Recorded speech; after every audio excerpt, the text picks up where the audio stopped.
Hey, what's up guys? JB here, and we're back again today with another Lightning video.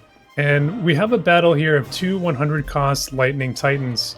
On one side, we have Ranan. On the other side, we have our favorite demoness, Ibara. And today I really wanted to look at the differences and also the similarities between these units and try to settle once and for all which Lightning Mage reigns supreme. In all seriousness though, this may be a position you actually find yourself here in the next couple of weeks. Ranan is our next Warrior of the Crystal, and with another Global Fest, likely right around the corner, we should get another chance at Ibara very soon as well. So you may be considering which of these units you want to pull for, or maybe you already have Ibara and you're wondering if you even need a unit like Ranan. So why don't we dive in and take a look at it. First off, let's look at their stats. Now, Ibara definitely has an edge here when we're looking at hit points, with almost 400 more. She also comes in with 4 base defense, with Ranan sitting at 0. So at least when considering base stats alone, Ibara has a small edge in physical tankiness, while Ranan on the other hand has an edge when it comes to base magic, spirit, and agility. In the accuracy department, it's Ibara who is actually coming out on top with both a higher dex and luck value. And finally, from a damage resistance perspective, they're both fairly solid across the board. Ibara coming out ahead in both Pierce and Magic, while Ranan gets a big advantage in Slash resistance. So depending on the opponent's damage types or what the flavor of the week is in the meta, one may be favored here over the other. Now, interestingly, they both carry an innate 10% area of effect resistance as well from their masteries, which is something that's definitely become sort of a theme for Lightning units, and definitely nice synergy there for them both, considering the Ibara Vision card that gives a 20% area resistance on top. So overall here, I think I would give Ibara a very small edge, when considering the complete stat pool, but honestly that's by the slimmest of margins. They're actually pretty comparable here overall, I would say. Now, round one, let's talk about damage. And as we mentioned in the stats overview, in terms of base magic value, Ranan does have Ibara beat there by a hair, while Ibara has access to 2 different damage types in both magic attack and magic slashing. So really nice flexibility there. While Ranan is much more old school in that way, with just sort of tossing out, magic attacks only. When considering their damage-related passive abilities, Ibara has several at her disposal, including a very strong 30% magic and 12 lightning attack passive. But Ranan is no slouch here either. He has magic up, he has spirit pen passives, but I don't think he quite matches what Ibara brings to the table there. When considering attack skill potencies, Ibara has access to a very insane 280% mod on her Izayoi skill. Now keep in mind that's a conditional modifier that does require some setup to get, but still pretty nice nonetheless. And her AoEs are topping out at around 200% modifiers. Ranan, on the other hand, has a more consistently good 220% mod on his area of effect. This one is honestly, very close overall between them, so it's more or less, I'd say, a wash for me. For Imperils, Ibara is the clear winner in this category. On her limit break, she gets access to the 38% lightning imperil, while she does also have access to 30% imperil on her wailing storm. And both of those are very large diamond area of effects as well. Now, Ranan, on the other hand, does not have any elemental imperils at all in his kit, but he does get access to a 25% magic res down skill, but it's tied into one of his lowest damaging attacks. So at least in an autoplay environment, it may not be one that he's always favoring, so something to keep in mind there. Now, what about damage penetrations? And from a spirit pen perspective, they're actually pretty comparable here, in that most situations they're going to be carrying 40 spirit penetration from their passives. But I do give Ranan an edge here, since his limit break also provides him an additional 40 spirit penetration on top, so he can get up to 80%, if he needs it. I will say though that if you have access to Ibara's vision card, it does give her some more spirit penetration and gets her up to that 60 penetration value. And of course, with both of these units, you may be considering an accessory like the silver rim spectacles. So really neither of them are hurting at all when it comes to high spirit targets. For magic res penetration, Ibara has a very nice 40% that she can get to with her self buff, while Ranan doesn't have any magic res penetration to speak of in his kit. So that's definitely an area where he could potentially struggle a little bit, and we'll have to see if Gumi does anything to address that in his Europa vision card and maybe a limited bestowed ability there. Now, speaking of buffs, when it comes to active abilities and ways that they can enhance their damage, Ibara has what may be one of the more powerful active buffs in the game with her Fall of Night ability, and that essentially gives her an effective 50 damage mod on her attacks, along with that magic res penetration that we were just speaking of. She does also have in her Blade Soul a slash up and crit up buff as well to support that magical slashing side of her kit. Shifting gears over to Ranan, he has the Devout sub-job, which is, all about buffing, so he can give himself or the party a 30 lightning mod. He also has a buff for 40% magic or attack as well, so very, very solid there. But again, that's coming across two separate buffs in a sub-job that you may or may not be using, so keep that in mind. As for the range of their attacks, they're both at 5 range, so pretty standard there. Most units in the game are kind of in that 4 to 5 range. In terms of 100% hit abilities, Ibara does not have one actually, but I will say that she does have a 30% accuracy increase on one of her Blade Soul attacks, which definitely helps her out quite a bit in the evade matchups. Ranan, on the other hand, has a guaranteed hit in his Kododama sub-job, and that's his unavailable pain skill. It's really not my favorite one since, it's only 141% modifier and it's a single target only, but it is there, if you need to fall back on it. The accuracy category is kind of an important one for both of these units when we're contemplating future evade metas, and we know from earlier that Ibara does have him beat slightly in the innate accuracy department, but really, at the end of the day, neither of these units is exceptionally accurate, and that's something that needs to be covered with both of them, when it comes to gearing and Esper choices and etc. So I think that's pretty much every relevant category I could think of when it comes to pure raw damage output. And I'd say that Ibara is in kind of a class of her own here, matching or maybe even exceeding the sort of raw magical power that a unit like Black Rose Helena has. But that's definitely not to say that Ranan is a chump at all, when it comes to damage. I think that he's just falling a little bit short of the bar that Ibara sets. But, honestly, so do most of the units in the game. So, that's really Ibara's bread and butter, as a unit. So round 1 definitely goes to Ibara here. All right, round 2.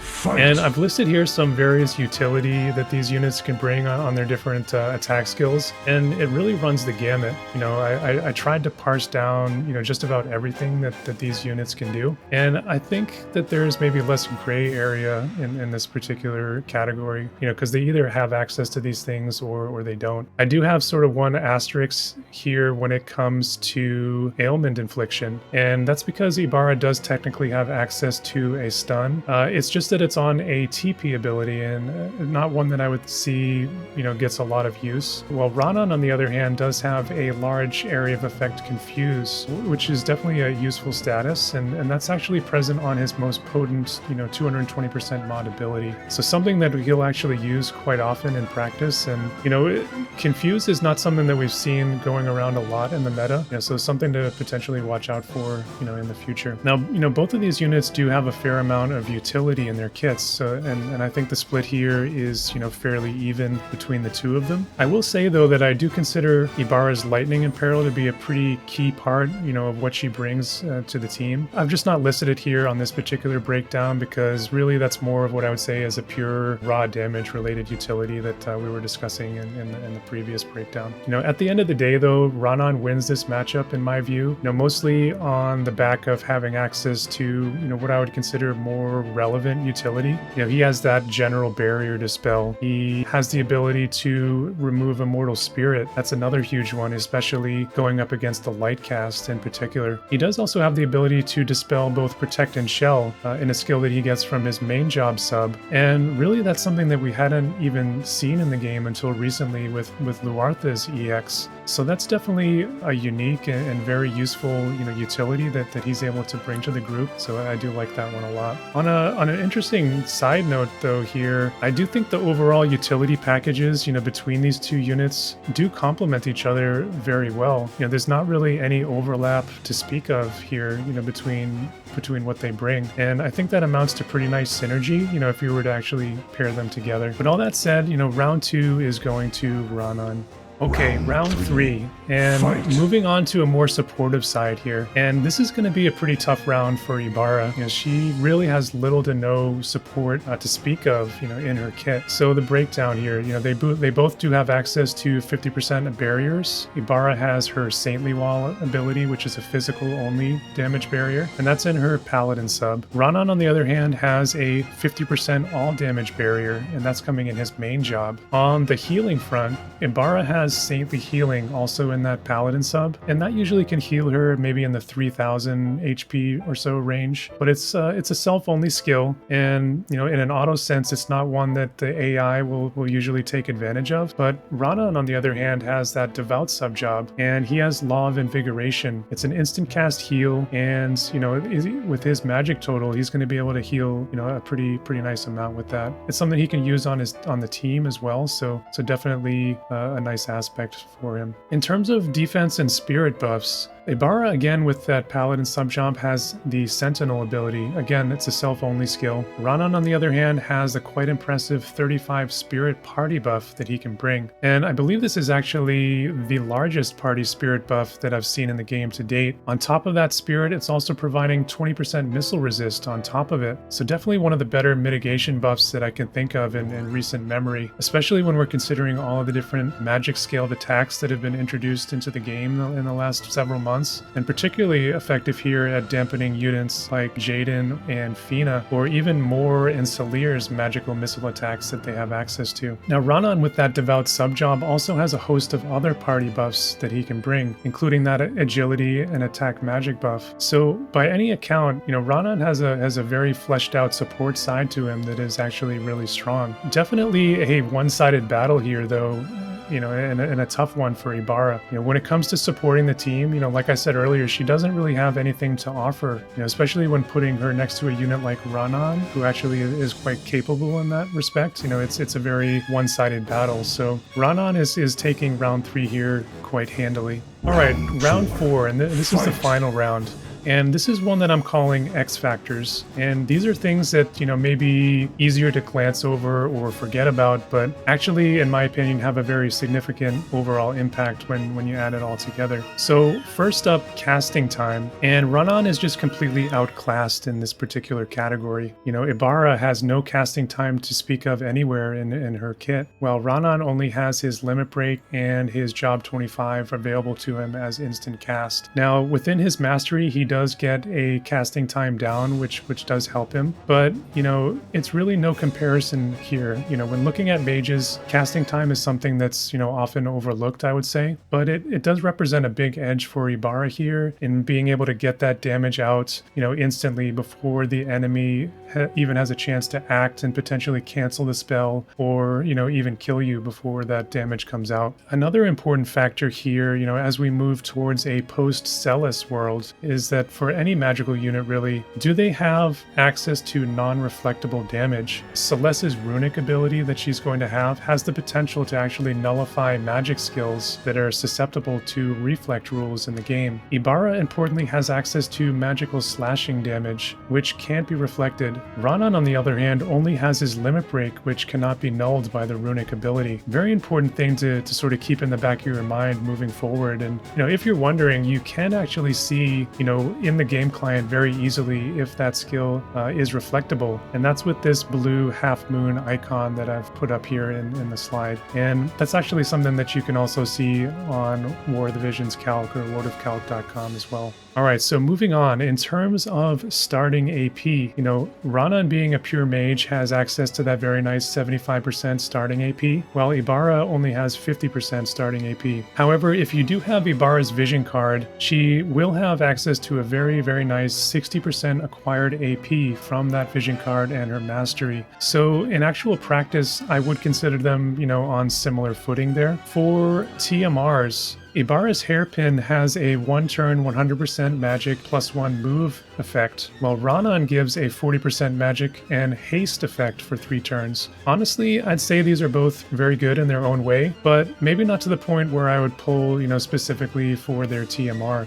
I do give a slight edge here for Ibara's TMR, and that's because I consider it a very strong PvE Trials of Reckoning item. On the mobility front, both have the standard 3-1 move. However, Ranan within the Kodadama sub that he has access to does have nimble movement, which gets him to 4-2 move, and that gives him the win there. What about race though? And Ibara famously is a waifu demon, so some people out there may be wondering, why that even matters. But this actually indirectly gives Ibara a damage mitigation buff, in that many PvP scenarios, she's not susceptible to the human killer buff that is on the most prevalent PvP espers in Bahamut and Odin, and in effect is cutting 25% off of the enemy modifiers that are using those particular espers. So pretty strong thing to have sort of passively there. Another maybe overlooked X factor here is weapon type. Ibara can use books, and the book that came when she was released actually is a very nice item. It has one of the highest magic stats available in War of the Visions for any item. But Ranan, on the other hand, is able to use staves, and importantly, that gives him access to Luminous Prana, which has a 30% lightning attack and 15% magic attack up on it. He does also have access to the Cypress Rod, which is another nice staff, and that has 20% magic res penetration, something that we talked about earlier that he's missing in his kit, so another very nice item for him potentially. And I think that actually ends up giving him a very nice edge when it comes to weapon types, especially that Luminous Prana, quite amazing to have a 45% mod up across his attacks. Now lastly, we have counter abilities, and Ibara gets a very nice one in Magic Reflex, while Ranan has access to Auto Cure. Now I do think Reflex is a little bit better in a lot of scenarios, and that's because it's not impacted by healing down rule sets or healing down abilities. However, on the flip side, Auto Cure is able to proc on any type of damage, so I'm calling this one more or less even here. Now, when considering everything here, I do give this round to Ibara. And I think there's quite a few very important factors here, when we were looking at that non-reflectable damage that she has access to, and we're looking at her unique race that she has. So it does actually represent some nice additional value here for Ibara and gives her the edge here. Okay, so I think we went through and dissected their kits from pretty much all angles that I could think about. So who's actually coming out on top here?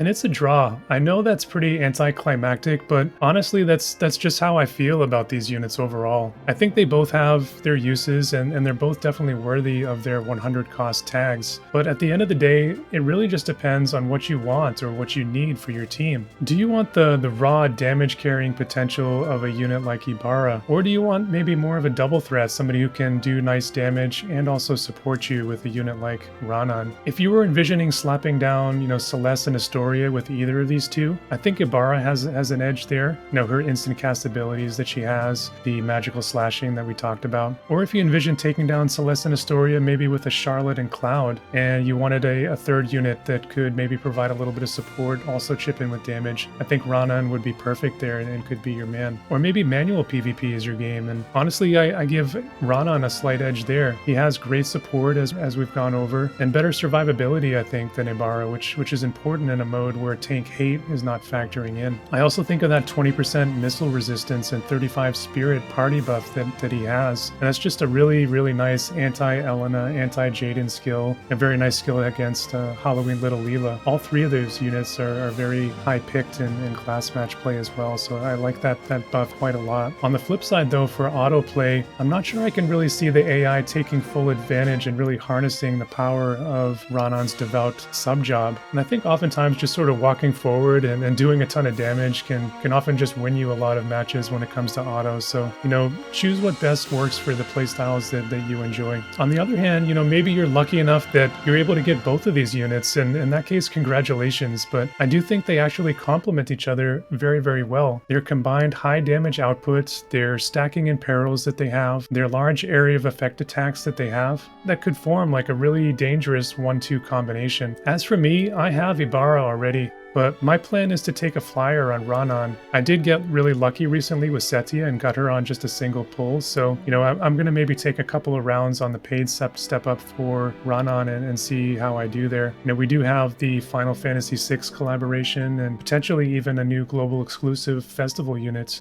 coming very shortly, so I have to make sure I have my resources lined up and ready to go for those. But what about you guys out there? You know, are you planning on going for Ranan? Are you planning on maybe going for Ibara when she comes back around in our next global festival? Or are you just going to sit this one out on the sidelines? Definitely let me know in the comments below. I also want to ask, you know, what did you think of this video format? Was this style of comparison helpful to you at all? Anything that you might change, you know, definitely let me know that as well. If you enjoyed this video, give it a thumbs up, subscribe to the channel, help us grow and be notified of my future videos. And that's really all I have to say for today. So as always, stay safe out there, and I'll see you guys in the next one.